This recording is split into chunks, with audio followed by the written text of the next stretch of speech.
Hello and good morning all of you. स्वागत आहे तुमचं मेगाबीट एज्युकेशनच्या यूट्यूब चॅनलवर. चला बघूया आजचे words, one word substitution, misspelled word आणि idioms and phrases. So first word आहे आपला आजचा, तो आहे इग्रेशिएट. INGRATIATE. तर याचं प्रोनाउन्सिएशन काय आहे? इनग्रेशिएट. ओके, इनग्रेशिएट. तर याचं मीनिंग आहे ब्रिंग वनसेल्फ इनटू फेवर.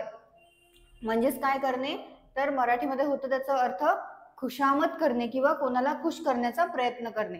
त्याचा अर्थ काय होतो? इनग्रेशिएट. ओके, इनग्रेशिएट म्हणजे होते मग खुश करण्यासाठी प्रयत्न किंवा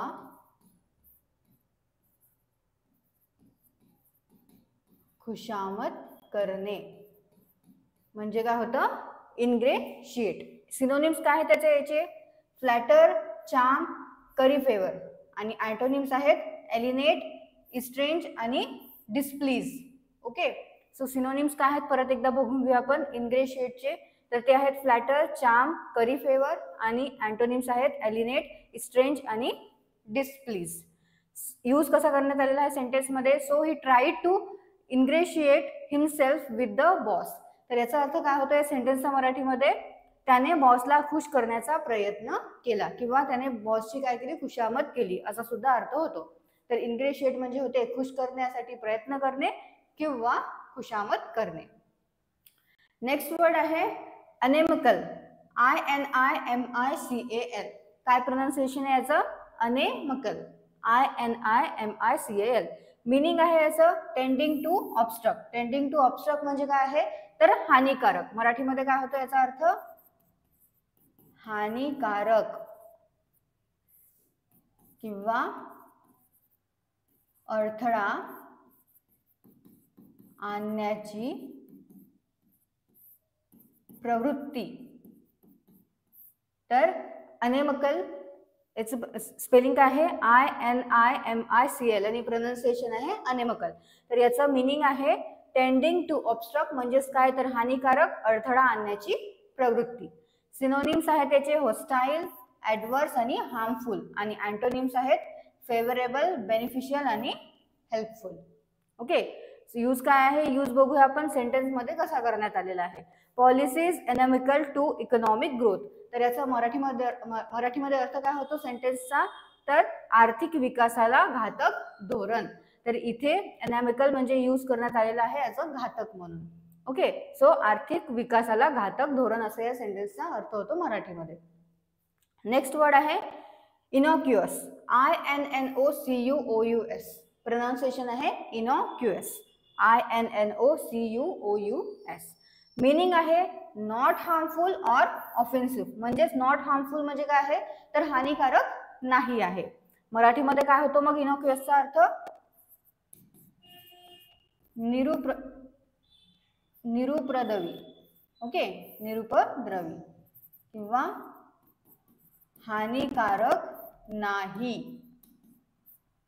आणखी म्हटलं जातं दुष्परिणाम न करणारा. ज्याचा काही दुष्परिणाम होत नाही, जो हानिकारक नाही आहे, त्याला काय म्हटलं जातं? इनॉक्युअस. सिनोनिम्स आहेत हार्मलेस, सेफ आणि इनऑफेन्सिव्ह. आणि अँटोनिम्स आहेत हार्मफुल, डेंजरस आणि टॉक्सिक. सेंटेन्स बघूया. And innocuous comment taken the wrong way. तर याचा मराठीमध्ये अर्थ काय होतो? एक निरुपद्रवी टिप्पणी चुकीच्या पद्धतीने घेतली गेली. काय आहे सेंटेन्सचा अर्थ? And innocuous comment taken the wrong way म्हणजे एक निरुपद्रवी टिप्पणी चुकीच्या पद्धतीने घेतली गेली. नेक्स्ट वर्ड आहे इन्सिडियस. INSIDIOUS. इन्सिडियस. सो याचं मीनिंग आहे proceeding subtly but harmfully. Okay, proceeding subtly but harmfully. तर याचा अर्थ काय होतो मराठीमध्ये? कपटी किंवा विश्वासघातकी म्हणजे होतं इन्सिडियस. सिनोनिम्स काय आहे त्याचे? स्टिल्थी, स्नीकी आणि ट्रिचरस.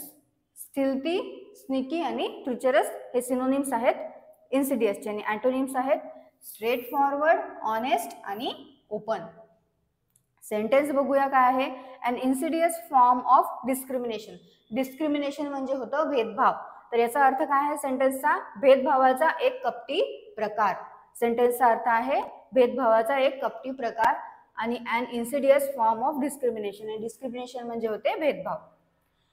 नेक्स्ट वर्ड आहे इन्सिपिड. INSIPID. इन्सिपिडचं मिनिंग आहे लॅकिंग फ्लेवर ऑर कॅरेक्टर. म्हणजेच काय? बेचव असणे किंवा फिक्क असणे, त्याला काय म्हटलं जातं? इन्सिपिड. सो इन्सिपिडचं मिनिंग आहे बेचव, फिका, नीरस आणि कंटाळवाणी. म्हणजे काय होतं? इन्सिपिड. सो सिनोनिम्स काय आहे त्याचे? ब्लँड, डल आणि वॅपिड. ब्लँड, डल, वॅपिड हे सिनोनिम्स आहेत इन्सिपिडचे. आणि अँटोनिम्स आहेत फ्लेवरफुल, एक्साइटिंग आणि लाईव्हली. यूज बघूया सेंटेन्स मध्ये कसा करण्यात आलेला आहे. So an insipid performance by the actor. म्हणजेच अभिनेत्याचा एक निरागस अभिनय, असा या सेंटेन्सचा अर्थ होतो. काय आहे? अन इन्सिपिड परफॉर्मन्स बाय द ऍक्टरचा अर्थ अभिनेत्याचा एक निरागस अभिनय, असा मराठीमध्ये याचा अर्थ होतो. आणि इन्सिपिड म्हणजे होते बेचव, फिका, निरागस किंवा कंटाळवाणी. ओके, नीरस. वन वर्ड सबस्टिट्यूशन मध्ये फर्स्ट बघूया काय आहे. फर्स्ट आहे one who imitates the voice and gesture of another. म्हणजे काय करतो? जो दुसऱ्याचा हुबेहूब नक्कल करतो, त्याला काय म्हटलं जातं वन वर्ड मध्ये? मिमिक. MIMIC, mimic. म्हणजेच काय होतं? कोणाच्या आवाजाचा, कोणाच्या जेस्चरचा, कोणाच्या हावभावाचा जो हुबेहूब नक्कल करतो त्याला म्हटलं जातं वन वर्ड मध्ये, इंग्लिशमध्ये मिमिक करणे. सो त्याचा मराठीमध्ये अर्थ काय होतं मग? नक्कल करणे किंवा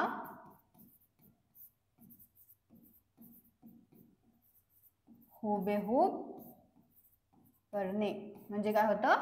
मिमिक. नेक्स्ट आहे a professional rider in horse race. जे हॉर्स रेस असतात, घोड्यांची जे शर्यत असते, त्याच्यामध्ये जो रायडर असतो, जो हॉर्सवर राईड करतो, त्याला काय म्हटलं जातं? वन वर्ड मध्ये जॉकी म्हटलं जातं. काय म्हटलं जातं? जॉकी. JOCKEY. तर काय होतं जॉकी? म्हणजे शर्यतीमधील घोड्यावरील स्वार. जो घुडस्वार असतो घोड्याच्या शर्यतीमधला, त्याला म्हटलं जातं वन वर्ड मध्ये जॉकी. नेक्स्ट बघूया मिसस्पेल्ड वर्ड. त्यामध्ये फर्स्ट आहे कंपॅरिझन. सो करेक्ट स्पेलिंग आहे कंपॅरिझनची COMPARISON. ओके. कंपॅरिझन म्हणजे काय होतं? तर तुलना करणे. कंपॅरिझन म्हणजे होतं तुलना करणे किंवा साम्य आणि सारखेपणा, म्हणजे होतं कंपॅरिझन. नेक्स्ट वर्ड आहे कॉम्पिटिशन. सो कॉम्पिटिशनची करेक्ट स्पेलिंग काय आहे? COMPETITION. आणि कॉम्पिटिशन म्हणजे सगळ्यांनाच माहिती आहे, तर काय होते? स्पर्धा. कॉम्पिटिशन म्हणजे होते स्पर्धा किंवा चढाओढ. Okay. Next idioms and phrases मध्ये फर्स्ट आहे कट कॉर्नर्स. कट कॉर्नर्सचं मीनिंग आहे to save efforts or cost by using the easiest or cheapest method, often resulting in poor quality. तर याचा अर्थ काय होतो? तर वेळ किंवा पैसे वाचवण्यासाठी